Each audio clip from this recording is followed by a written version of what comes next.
नमस्ते बच्चों, my self Jaiswal sir. हम पढ़ रहे हैं class 12th chemistry the solid states.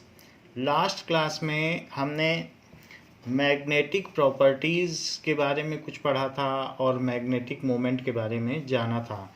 So what does it mean by bore magneton? That is bore magneton.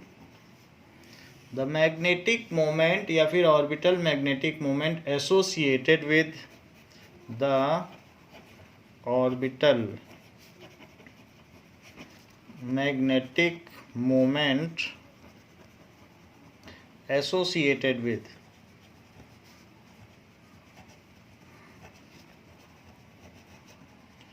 hydrogen atom with its electron in its ground state, with hydrogen atom with its electron in its ground state is called one Bohr magneton. One Bohr magneton. So 1 bm is equals to 9.27 into 10 to the power minus 24 ampere metre square, जिसको कि हमने last class में calculate कर लिया था। We have also seen that there are 5 types of substance या solid substance can be subdivided into 5 different categories. Solid भी हो सकते हैं, गैस भी हो सकते हैं और लिक्विड भी हो सकते हैं। On basis of magnetic properties, one by one we will discuss them. So first is paramagnetism. Now paramagnetic substances are weakly attracted by magnetic field. Paramagnetic substances are weakly attracted by magnetic field, जैसे कि and they have odd number of electrons. इनमें क्या होता है कि paired number of electrons नहीं होंगे, जैसे 11 होंगे, 13 होंगे, 15 होंगे, 9 होंगे. So they have odd number of electrons.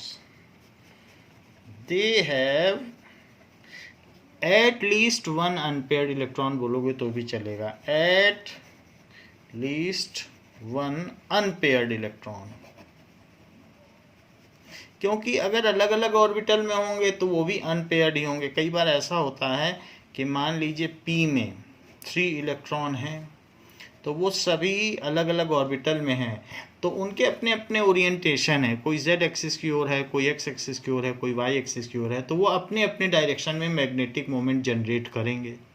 क्योंकि इसमें ओरिएंटेशन भी होता है ना, तो दैट इज pz, px और py। ऐसा अगर केस हो जैसा नाइट्रोजन के साथ होता है तो 1s2 2s2 2p3, तो ऐसे है तो इसमें 3 अनपेयर्ड इलेक्ट्रॉन है।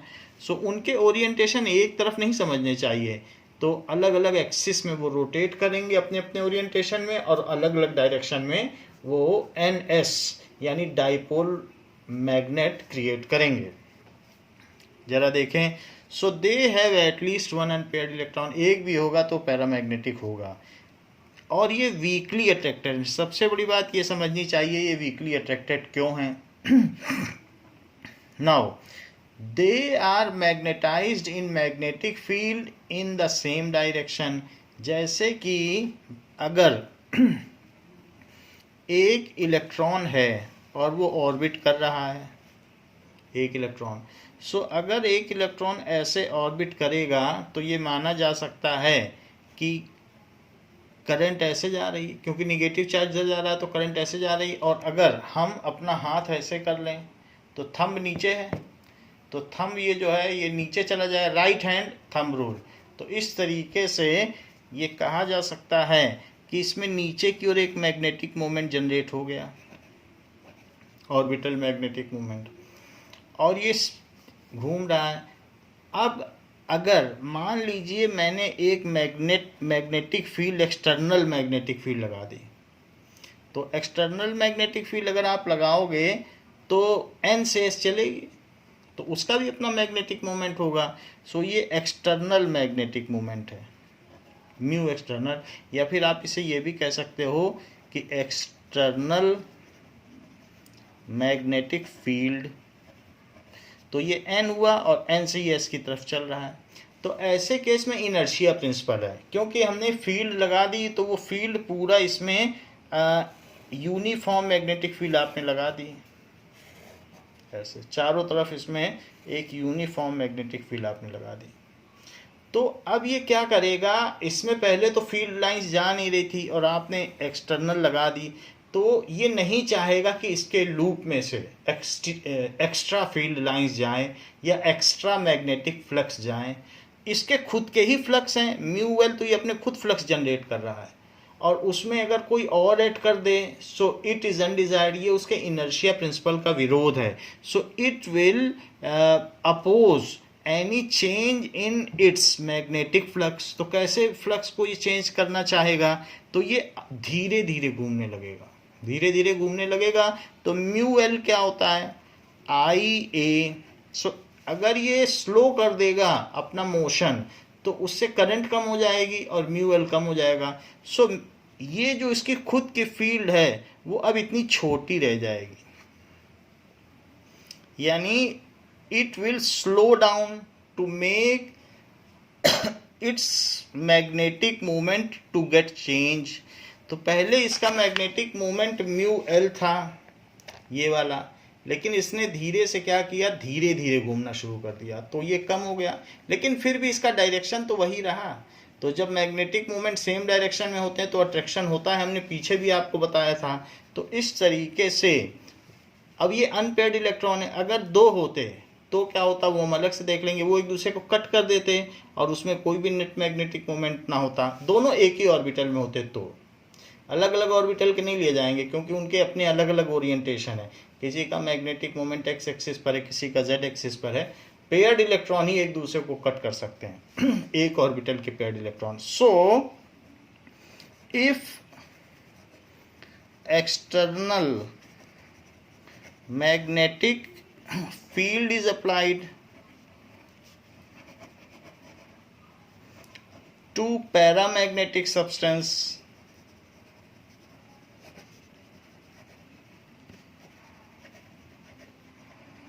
then additional magnetic flux pass through loop, then additional magnetic flux pass through their loop, जो उनका खुद का लूप है उसमें एडिशनल मैग्नेटिक फ्लक्स पास होंगे।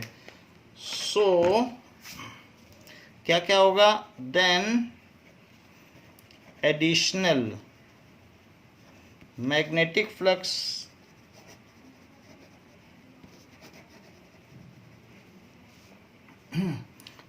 Pass through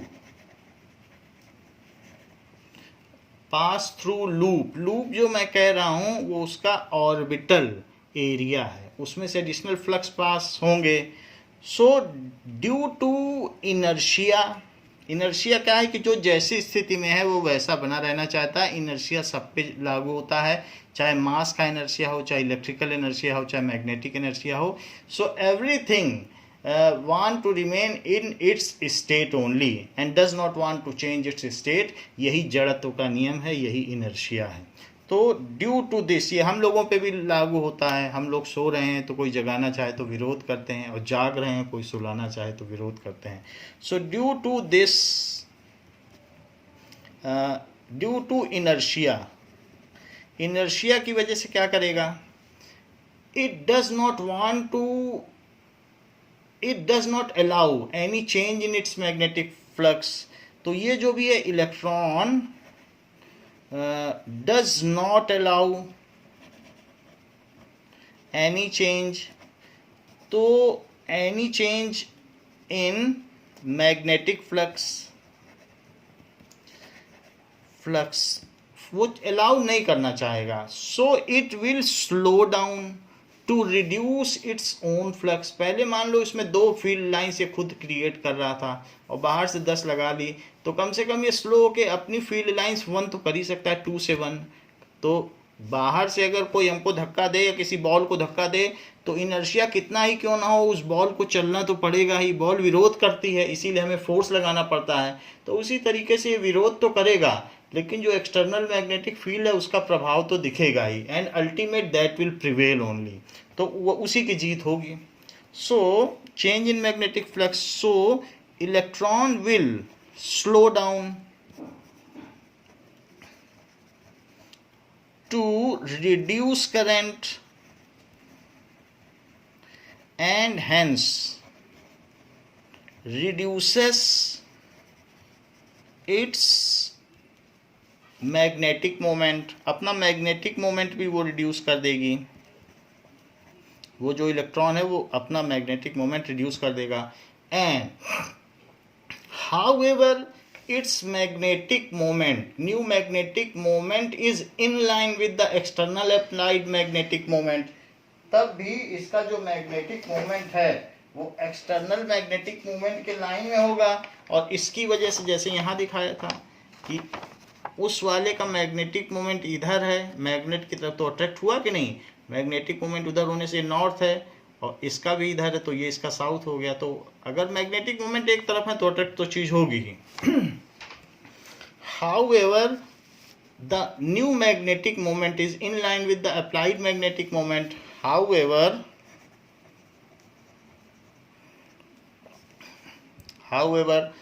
new magnetic moment is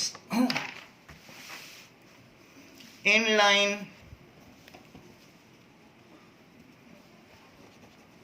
new magnetic moment is in line with external applied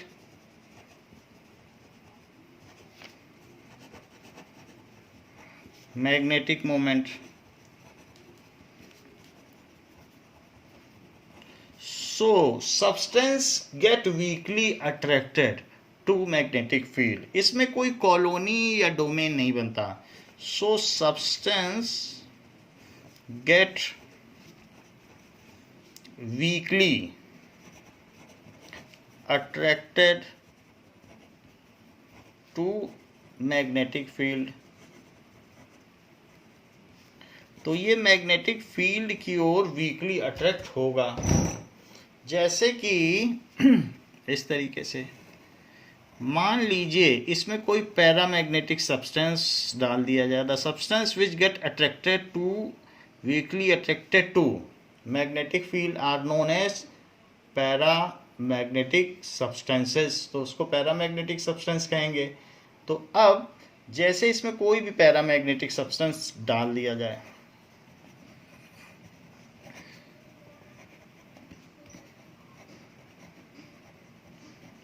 O2 डाल सकते हैं, कॉपर आयंस, कॉपर का कोई मटेरियल डाल सकते हैं, कॉपर क्लोराइड डाल दीजिए। इसी तरीके से Fe3+ रस्ट डाल दीजिए, Fe2O3 रस्ट डाल दीजिए। क्रोमियम का डाल दीजिए Cr3+, Cr का आप डाल दीजिए, CrO3 डाल दीजिए, तो उससे Cr3+ आ जाएगा। तो इस तरीके के साल्ट डाल सकते हैं, या ऑक्सीजन हो, लिक्विड स्टेट में ऑक्सीजन डाल लें।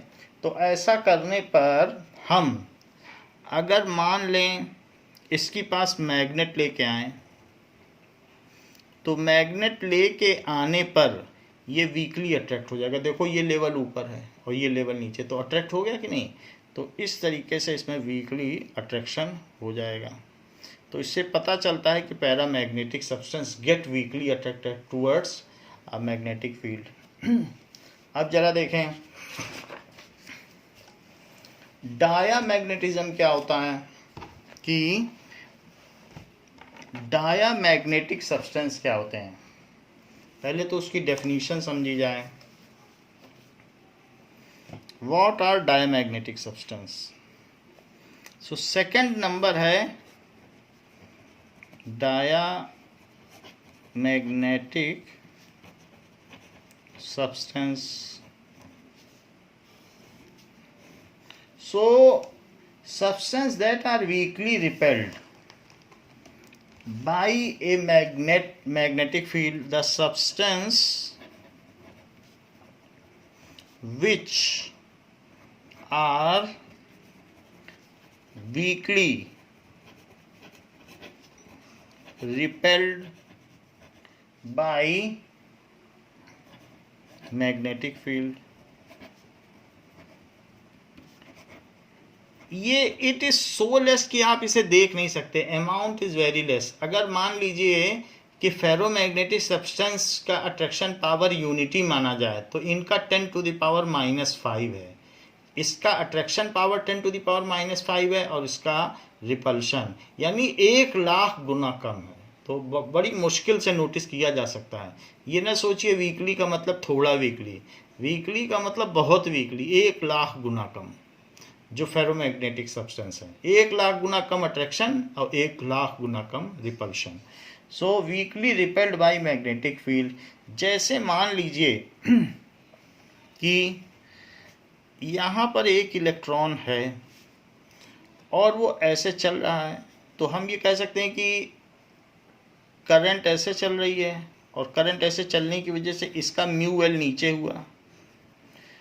और अगर मान लीजिए उस ऑर्बिट में पेयर्ड इलेक्ट्रॉन हुए तो दूसरा इलेक्ट्रॉन ये ऐसे जा रहा है तो दूसरा ऐसे जाएगा, क्योंकि अपोजिट जाएंगे, ये इधर तो ये इधर. तो ये इधर जाएगा तो करंट किधर जाएगी, ऐसे. तो करंट अगर ऐसे जाएगी तो ऊपर की ओर इसकी फील्ड हुई. तो इस तरीके से उसको ऊपर दिखाया गया mu L. However they cancel each other. In absence of magnetic field, they have paired number of electrons in all the orbitals. They have paired number of electron in all orbitals, and in absence of external applied magnetic field, their net magnetic moment is 0. Mu net तो 0 हो गया ना, जितना वो ऊपर है उतना नीचे है. In absence of external magnetic field, their magnetic moment is 0. उसका जो मैग्नेटिक मोमेंट, या फिर आप उसे म्यू नेट भी कह सकते हैं कि ऑर्बिटल मैग्नेटिक मोमेंट इज 0. ये 0 है. When external field is applied. अब इसी केस में ये देखो, ये इलेक्ट्रॉन ऐसे चल रहा था और दूसरा electron it was moving like that. ये बिल्कुल पिछला फिगर ही है. तो इसमें ऊपर की ओर फील्ड है और इसमें नीचे की ओर फील्ड है. और हमने इसमें क्या किया कि we have applied external magnetic field. अब हम इसमें क्या करें, एक्सटर्नल मैग्नेटिक फील्ड मान लीजिए अप्लाई कर दें. जैसे पहले अप्लाई की थी तो फिर से कर दी. तो इसमें अगर हमने एक्सटर्नल, ये एक्सटर्नल फील्ड है, और थ्रू आउट अप्लाई कर दें तो थ्रू आउट अप्लाई करेंगे तो इसमें से कुछ फ्लक्स गुजरेंगे. ये नहीं चाहेगा फ्लक्स गुजरें. इसका नीचे था तो ये छोटा हो गया, बोला नहीं हम ज़्यादा नहीं गुजरने देंगे. तो अब ये जो म्यू एल था वो बदल गया, न्यू म्यू एल डैश हो गया. लेकिन ये म्यू एल था तो ये कैसे विरोध करे, तो अपोजिट है. तो इसने ऐसे विरोध किया, ये और लंबा हो गया. बोला कि हम तुम्हारे फ्लक्स को ही कट कर देंगे. तो पहले दोनों इक्वल साइज के थे. देखो दोनों की लेंथ इक्वल है, बनाने में भले लग रहा हो लेकिन लेंथ दोनों की इक्वल मानिए, दोनों इक्वल है. तो यहाँ पर ये और लंबा हो गया. तो और लंबा होने से उसकी जो म्यूअल है, दोनों ने विरोध किया. एक ने फ्लक्स को कट करके विरोध किया और एक ने अपने फ्लक्स को कम करके विरोध किया कि हम कम कर देंगे तो अब कम फ्लक्स गुजरेंगे. तो अपोज तो दोनों करेंगे लेकिन जीत कोई भी नहीं पाएगा. तो अपोज दोनों कर रहे हैं. ये छोटा धीरे धीरे घूमने लगा और ये तेज घूमने लगा. तेज घूमने लगेगा तो आई ये बढ़ गया और इस तरीके से इसने कुछ फ्लक्स काट दिए, कुछ फील्ड लाइंस काट दी.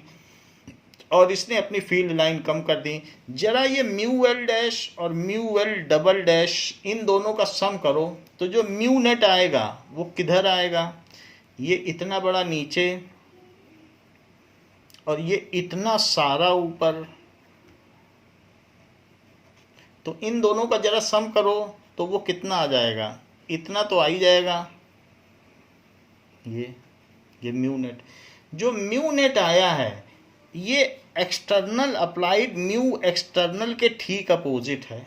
म्यू नेट जो ये है ना ऊपर, इट इज, इन दोनों को हमने सम कर दिया ना, वेक्टर सम। तो वेक्टर सम कर देने पर ये जो भी म्यू नेट आया, ये देखो वेक्टर सम कर दिया, तो ये इसके अपोज हो गया।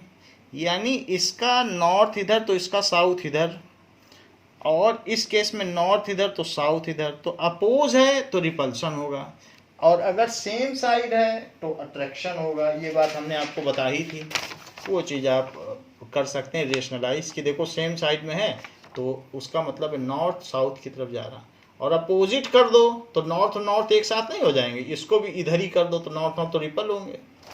सो एज म्यू नेट जो भी है orbital net orbital magnetic moment is opposite to external applied magnetic moment, so a repulsion is felt in it. So यहाँ पर ये बात हो गई if external magnetic field is applied, if external uniform magnetic field is applied,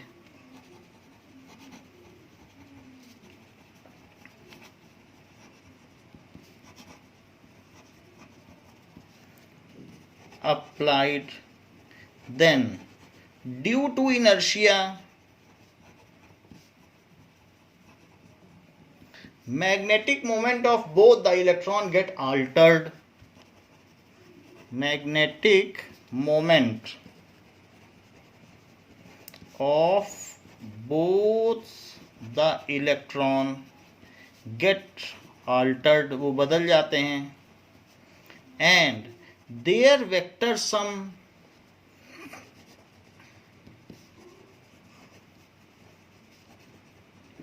produces a magnetic moment, net magnetic moment,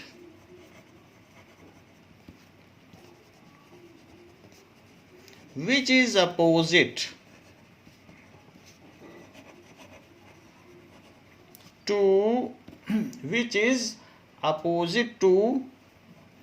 applied magnetic moment.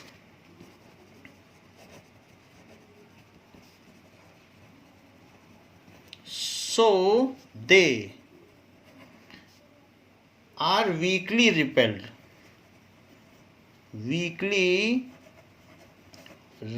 in magnetic field.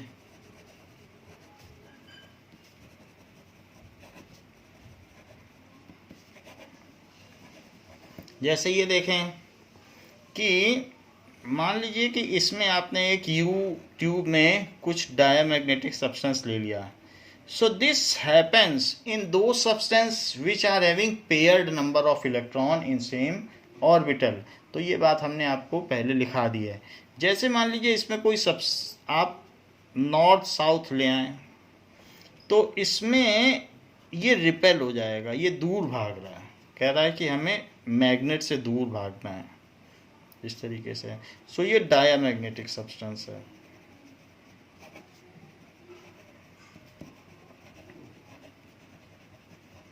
Now this is diamagnetic substance. Diamagnetic substance में water आता है, NaCl आता है। इन सब के जो total molecular orbital के electron आप देखोगे, मॉलिक्यूलर ऑर्बिटल के देखना, और NaCl में भी टोटल इलेक्ट्रॉन का सम करके फिर मॉलिक्यूलर ऑर्बिटल में देखना, या फिर ये C6H6 आएगा, इसमें सब में पेयर्ड इलेक्ट्रॉन होंगे और ये वीकली रिपेल्ड होंगे। मेरा कहने का मतलब है कि जैसे ये दो सब्सटेंस हैं, एक पैरामैग्नेटिक है, तो अगर एक्सटर्नल फील्ड लगाई जाए तो वो अट्रैक्ट होती है इससे, पैरामैग्नेटिक से। तो पैरामैग्नेटिक में अगर फील्ड लगाई जाए तो अट्रैक्ट हो गई और इसके अंदर से होके गुजर गई। ये तो इसको कहेंगे पैरामैग्नेटिक सब्सटेंस। और अगर मान लीजिए एक एक्सटर्नल फील्ड आ रही है और वो अंदर से ना जाए और बाहर से होके चली जाए, तो इस तरीके की जो फील्ड होगी वो डायामैग्नेटिक में होगी।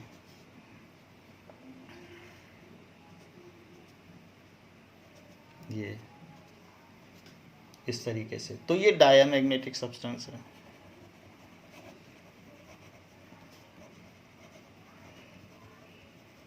अच्छा, superconductors are perfectly diamagnetic. जरा ये भी देखें, superconductors are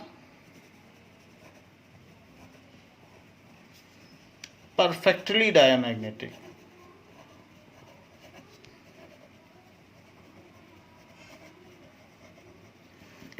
super conductors क्या होते हैं? When substances are supercooled, जब बहुत कूल कर दोगे तो क्या होते हैं? When substances are supercooled. Supercooled का मतलब है कि नियरली 0 केल्विन, पहुंचा तो नहीं जा सकता, उसके आसपास 2 केल्विन 3 केल्विन तक पहुंच जाइए। Then there is perfect crystalline lattice with no line or point defect. There is perfect crystalline lattice with no defect in arrangement. ऐसा है, जैसे बहुत कूल कर दो, 0 केल्विन के पास तो हर चीज एब्सोल्यूट परफेक्ट ऑर्डर में होती है। तो शुरू में जब ये मॉलिक्यूल ऐसे ऐसे टेढ़े मेढ़े थे तो ऑर्डर में नहीं थे ये, तो ऐसे केस में इलेक्ट्रॉन जब जाते थे तो इलेक्ट्रॉन बार बार इन सब से टकरा जाते थे। इसको रेजिस्टेंस कहते हैं, मॉलिक्यूल से टकरा जाते थे। लेकिन जैसे ही मैंने इसको सुपर कूल किया, ये एट रूम टेम्परेचर है, रूम टेम्परेचर कोई भी सब्सटेंस है, लेकिन अगर मैंने किसी कंडक्टर को कूल कर दिया तो उसका परफेक्ट अरेंजमेंट हो जाएगा। और इलेक्ट्रॉन ऐसे केस में they will make a coherent cloud, they will make the way in such a manner that they never collide with any of the electron. वो अपना रास्ता चुन लेंगे और चुपचाप आते जाते रहेंगे। This is the condition of zero resistivity. Resistivity zero और conductivity infinity, ये सुपर कंडक्टर की कंडीशन है। और ऐसा नियरली 0 केल्विन पर किया जा सकता है। कई तो इतना भी हमने कूल किया, 127 केल्विन तक भी ले गए हैं। कुछ एलॉयज हैं वो सुपर कूल और ये सुपर कंडक्टर बन गए हैं। तो ये जो प्रॉपर्टी होती है सुपर कंडक्टर की है, जिसमें electron never collide with any of the lattice points, कभी वो करते नहीं हैं। सो इस तरीके से होता है और वो गुजरते चले जाते हैं। ऐसे ही रशिया में ये एक्सपेरिमेंट हुआ था और हीलियम की प्रेजेंस में वहाँ पर सिल्वर से करंट फ्लो कराई गई थी और फ्लो कराने के बाद बैटरी हटा दी गई और लूप को बंद कर दिया गया और उसमें 2 साल तक करंट फ्लो करती रही। और फिर वहाँ पर चेकोस्लोवाकिया से हीलियम आनी थी तो वो आ नहीं पाई, तो 2 साल के बाद वो सर्किट बंद हो गया क्योंकि कूलिंग बंद हो गई। तो अगर आपने उसमें if once the current is established then it continue to flow in that, फिर वो कभी भी रुकती नहीं है। फिर चाहे सेल लगाओ चाहे ना लगाओ, इलेक्ट्रॉन लगातार उस लूप में मूव करते ही रहेंगे। तो ये होते हैं super conductors. So in case of super conductors, जैसा हमने यहाँ लिखा है कि परफेक्ट हो जाता है। तो अब ये सुपर कंडक्टर्स के केस में अगर मान लीजिए इन super conductors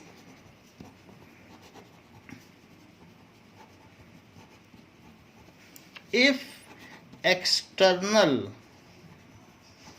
magnetic field is applied,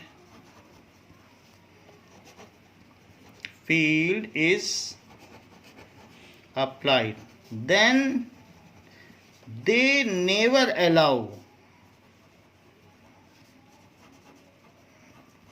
to pass it through it. वो उसमें से अपने अंदर से पास ही नहीं होने देंगे, क्योंकि अगर वो ऐसा करते हैं तो इलेक्ट्रॉन्स को भी उस फील्ड को कट करने के लिए अपना रास्ता बदलना पड़ेगा, एंड इन दिस केस उनको अपना मैग्नेटिक मोमेंट जनरेट करना पड़ेगा, लूप में घूमना पड़ेगा, और ऐसे केस में वो कोलाइड कर जाएंगे। तो वो इनर्शिया प्रिंसिपल की वजह से चलते रहते हैं और अलाउ ही नहीं करते हैं। जो सुपर कंडक्टर्स होंगे, अगर फील्ड आएगी तो उसमें फील्ड ऊपर से गुजर जाएगी, it will pass from either side of superconductor and never allowed to pass through it. उसमें से ये पास नहीं हो पाएगी। तो इस चीज को कहेंगे कि सुपर कंडक्टर। इवन अगर मैग्नेट के ऊपर आपने किसी सुपर कंडक्टर को रख दिया है, मान लीजिए ये कोई मैग्नेट है, रिंग मैग्नेट या कुछ, और उसके ऊपर आपने सुपर कंडक्टर को रख दिया है, तो सुपर कंडक्टर इसके ऊपर फ्लोट करता रहेगा, और लेकिन इसके पास नहीं आएगा। ये लेविटेट करता रहेगा, यानी फ्लोटिंग का मतलब लेविटेटिंग। जैसे लेविटेटिंग ट्रेन होती है, तो लेविटेटिंग पोजीशन, वो पटरी पे नहीं चलती, पटरी से ऊपर उठ के चलती है, तो पोजीशन, सो लेविटेटिंग पोजीशन में रहेगा। ये सुपर कंडक्टर है, सुपर कंडक्टर, और ये है मैग्नेट। तो ऐसा क्यों हो रहा है? वो उसको रिपेल कर रहा है, और परफेक्टली रिपेल कर रहा है, अट्रैक्ट नहीं हो रहा है। तो this is the condition of super conductor, जिसमें आपको दिखाया गया कि ये मैग्नेटिक फील्ड को रिपेल करता है and it is perfectly diamagnetic. तो ये चीज यहां पर दिखाई गई है कि इट इज परफेक्टली डायामैग्नेटिक। जैसे इस चीज को हम एक वीडियो से देखें तो पता चले कि किस तरीके से है। नाउ ये देखिए, Fast digital circuits send super fast, clear signals from one source to another. These technologies are possible thanks to ये देखिए सुपर कंडक्टर हवा में तैर रहा है। Materials where electrons can move without any resistance. But today's superconductors don't work unless they are cooled to well below room temperature. Now, researchers are using quantum physics on a quest to find superconductors that will work at room temperature to make them easier to use. Inside Science. जैसे कि There's been a problem in physics that researchers are trying to solve for years. Can we find something ये ऐसा that can देखिए, हवा में superconduct at magnet है लेकिन वो नीचे नहीं जा रहा है, लेविटेट कर रहा It है। will तो यही चीज revolutionize यहाँ how पर we दिखाई गई। transport and use energy.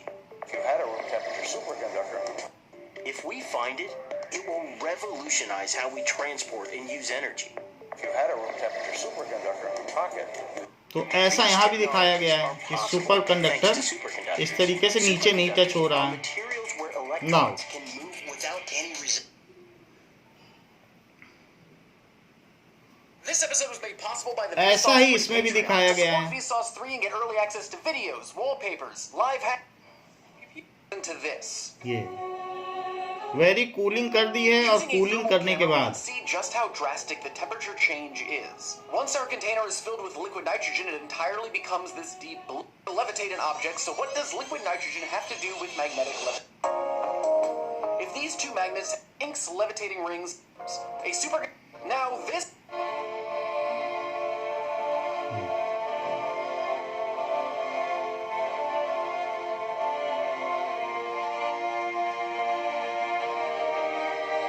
ये लेविटेट कर रहा One of है। the now most this, amazing things about ये superconducting देखिए levitation is what you कैसे see here. लेविटेट कर रहा है। Not only does the disc hover above the track, ये कैसे हवा में, but it can कितना hover below it वेट है as लेकिन well. ये हवा में है। In fact, we can shape the track any way we want, and the disc zooms along at exactly the same height, no matter its orientation, with no friction or resistance. That's due to a phenomenon called flux So, quantum. This we will learn in physics कि ये कैसे होता है। हमने थोड़ा सा आपको बता दिया क्योंकि ये परफेक्टली डायमैग्नेटिक है। So we have seen how superconductors are perfectly diamagnetic and they do not allow any field to pass through it.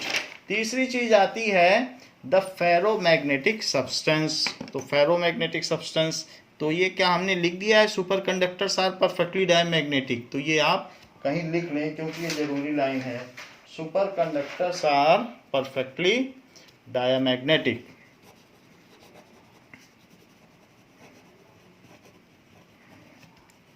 Are perfectly diamagnetic, ये परफेक्टली डायमैग्नेटिक होते हैं। तीसरी चीज है ferromagnetism. So third type is ferromagnetism. So a few substances like iron, cobalt, nickel, gadolinium and CrO2, few substances like iron, nickel, cobalt, gadolinium, chromium dioxide are strongly attracted to magnetic field, are strongly attracted towards magnetic field। ऐसा होता है। Such substances are called ferromagnetic substances. Such substances are called, ऐसे substance को क्या कहेंगे? Such substances are called ferromagnetic substance. Now it can be permanent magnetise. तो कुछ ऐसे भी हो सकते हैं कि हम अगर इनके सारे डोमेन को अलाइन कर दें तो ये परमानेंट मैग्नेट भी बन सकते हैं। They can be permanently magnetise. So they have domain like structure. Domain like structure, domain like structure होता है within which millions of electron are revolving in same direction and yes same plane and produce magnetic moment in same direction। revolve in same parallel planes लिख दीजिए, parallel planes and produce magnetic moment in same direction. बहुत सारे electron हैं, वो सब एक ही plane parallel plane में से घूम रहे हैं और सबका अपना अपना मैग्नेटिक मोमेंट है, तो वो सब एक ही डायरेक्शन में, तो ये सब पैरेलल प्लेन्स हैं। सो इस तरीके से इस पूरे को कहेंगे डोमेन। इसमें मिलियंस ऑफ इलेक्ट्रॉन होंगे। डोमेन 0.1 mm रेडियस तक का हो सकता है। सो ये हो गया डोमेन, जिसमें कि 10⁶ इलेक्ट्रॉन तक हो सकते हैं। तो produce magnetic moment in same direction. However, different domains in same substance are misaligned. However, different domains in same substance have their magnetic moment in various scattered direction, have their magnetic moment in different direction। उनकी अपनी अपनी colony है। So in different direction resulting their net magnetic moment is equals to 0। Their net magnetic moment 0 हो जाता है। If they are kept near magnetic field. If they are kept in magnetic field,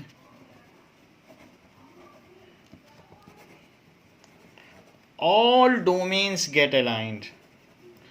Domains get aligned to produce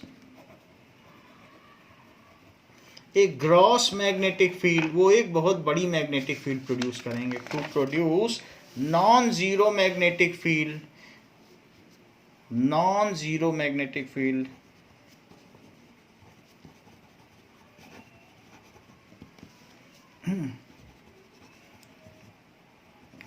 of large quantity.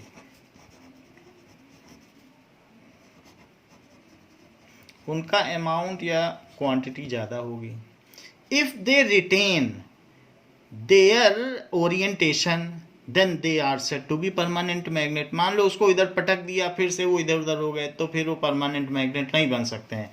If उनमें retentivity हुई तो, if they retain their orientation, उनको जो नया orientation दिया गया है, orientation, then they are called permanent magnet.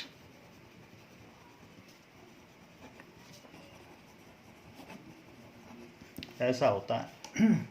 और नहीं तो उनको टेम्परेरी मैग्नेट कहते हैं. तो जो भी कास्ट आयरन है वो परमानेंट मैग्नेट होंगे. Various alloys retain this.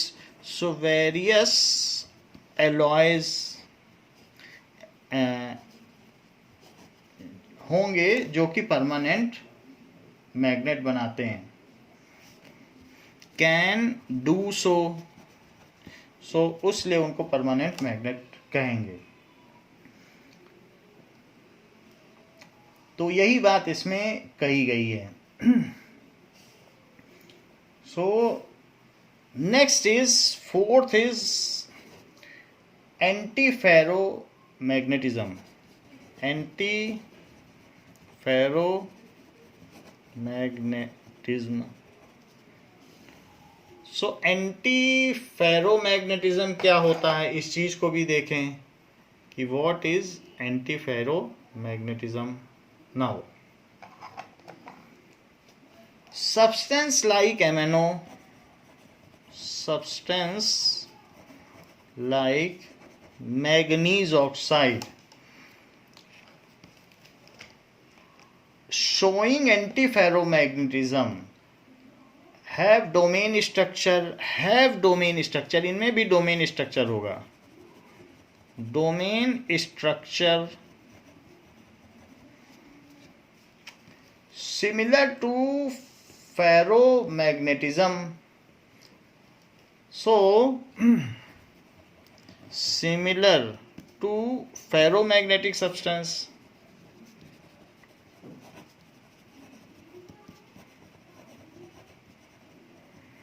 but when they kept in magnetic field, magnetic field में रखे जाते हैं, then half of them get aligned to external applied magnetic moment, external applied magnetic moment, and half of domain opposite to it,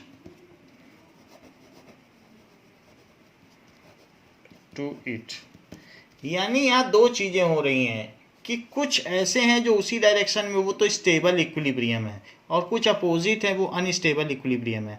आपको मालूम है कि किसी भी, अगर आपके पास एक कंपास नीडल है तो आप बहुत सावधानी से अगर काम करें तो वैसे तो क्या होता है कि नॉर्थ की डायरेक्शन में, नॉर्थ साउथ, नॉर्थ की डायरेक्शन में रेड पार्ट ही जाता है इसका, और उसी को नॉर्थ पोल कहते हैं। नॉर्थ है, ये नॉर्थ डायरेक्शन है, ये साउथ है।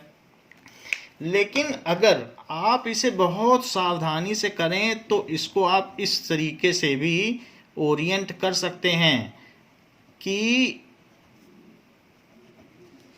रेड पार्ट इधर हो जाए। लेकिन अगर जरा सा भी हिला दिया तो खट से ये मूव हो जाएगी। तो एक मैंने आपको बताया कि मान लीजिए एक इस तरीके का कोन है, तो कोन को हिला देने पे कुछ नहीं होगा, इसको हिलाओगे कुछ नहीं होगा। और एक होता है कि आप चाहें तो कोन को उल्टा भी रख सकते हैं, बहुत सावधानी से रखना पड़ेगा, लेकिन हिला दिया तो गिर जाएगा। तो ये अनस्टेबल इक्विलिब्रियम है और ये स्टेबल इक्विलिब्रियम है, वही चीज़ यहाँ कही गई है। So this is unstable equilibrium, और इसमें हिलाने डुलाने पे कुछ नहीं होगा। तो इस तरीके से ये क्या हो गया, स्टेबल ब्रियम। सो इक्वलिब्रिया, लिब्रिया का मतलब तराजू होता है। सो इसमें आधे स्टेबल इक्विलिब्रियम में आ जाते हैं और आधे अनस्टेबल इक्विलिब्रियम में आ जाते हैं। तो इसकी वजह से so they do not respond to external applied magnetic field. This results their mu net is equals to 0, hence they do not respond to, ना तो अट्रैक्ट होते हैं ना रिपेल होते हैं, एक्सटर्नल अप्लाइड फील्ड, इसलिए ऐसा वो कुछ भी नहीं करते हैं। जबकि फिफ्थ क्या है, ferrimagnetism. Ferrimagnetism, ferrimagnetism में क्या है, it is observe when the magnetic moments of domain in substance are aligned in parallel and anti-parallel direction in unequal number, यानी थोड़े इधर और थोड़े उधर लेकिन इक्वल ना हो। तो इस तरीके से फेरी मैग्नेटिज्म इज ऑब्जर्व्ड। अगर अपोजिट डायरेक्शन में अलाइन हो गए तो रिपेल हो जाएगा ज़्यादा, 60% अगर अपोजिट अलाइन हो गए तो रिपेल हो जाएगा, और 60% अगर सेम डायरेक्शन में हो गए तो अट्रैक्ट हो जाएगा। बस इतना ही अंतर है। Is observed when domains are aligned in parallel and anti-parallel directions to external applied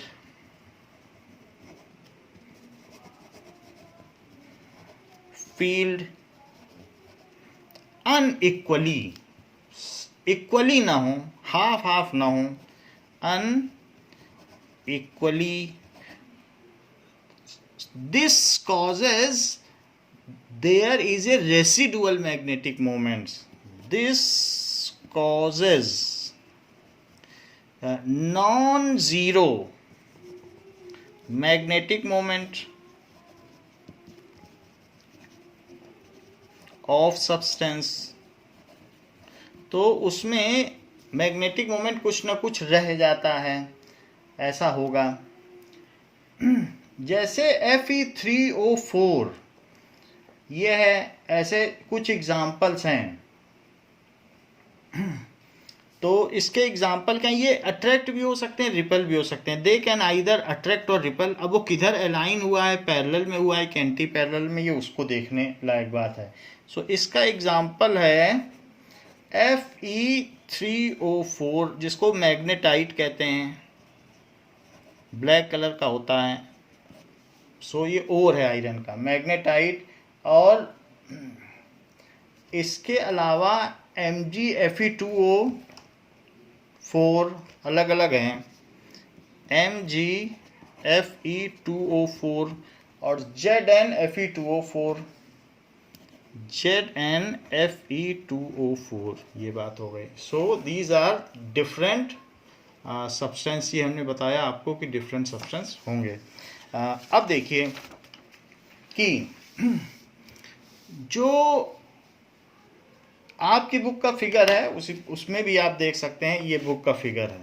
सो यहाँ पर ये चीज़ दिखाई गई है कि जो फेरोमैग्नेटिक सब्सटेंस हैं उसमें सारे एक ही डायरेक्शन में अलाइंड हैं। इसके अलावा जो ये देखिए, इसमें एक इधर एक इधर, एक ऊपर एक नीचे, एक ऊपर एक नीचे, ये है एंटी फेरोमैग्नेटिज्म, ऊपर नीचे ऊपर नीचे ऊपर नीचे। तो ये रिस्पॉन्ड ही नहीं करता फील्ड को, ये स्ट्रांगली अट्रैक्ट हो जाएगा, ये फेरोमैग्नेटिक है। और ये देखो 1 2 3 4 ऊपर और 2 नीचे, तो ये अपवर्ड है। तो अब अपवर्ड आपने फील्ड लगाई है कि डाउनवर्ड, ये तो हमें पता नहीं है। अगर ऊपर रहेगी तो अट्रैक्ट हो जाएगा, और डाउनवर्ड एक्सटर्नल फील्ड है तो रिपेल हो जाएगा। तो इस तरीके से ferromagnetism, anti ferromagnetism and ferrimagnetism ये अलग अलग हो गए। एक और भी बात बतानी है, व्हेन फेरोमैग्नेटिक सब्सटेंस जो भी होते हैं तो मैग्नेट लूजेस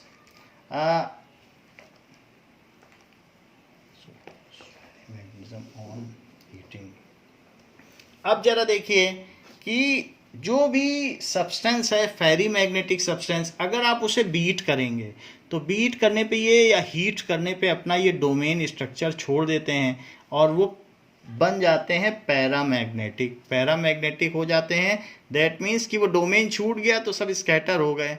तो चाहे फेरोमैग्नेटिक हो, चाहे एंटी फेरोमैग्नेटिक हो, या फिर फेरी मैग्नेटिक सब्सटेंस हो, अगर आप उसे हीट करेंगे और तो वो डोमेन स्ट्रक्चर छोड़ देता है और वो पैरामैग्नेटिक हो जाएगा। ऐसे केस में वो फिर 1,00,000 गुना कमज़ोर हो जाएगा। अट्रैक्ट भी अगर होगा तो बहुत वीकली होगा। और जो फेरोमैग्नेटिक सब्सटेंस हैं उसको अगर आप हीट करो तो हीट करने पे कभी न कभी वो अपना मैग्नेटिज्म छोड़ देते हैं। मैग्नेट को आग पे रख दो तो वो एक नॉर्मल लोहा बन जाएगा। तो the temperature at which ferromagnetic substance lose their magnetism, अगर उन्हें एक बार मैग्नेटाइज किया जाए और वो उस मैग्नेटिज्म को छोड़ दें हीट करने पर, उसको क्यूरी टेम्परेचर कहते हैं। So the CURIE Curie temperature, the temperature, और TC से डिनोट करते हैं।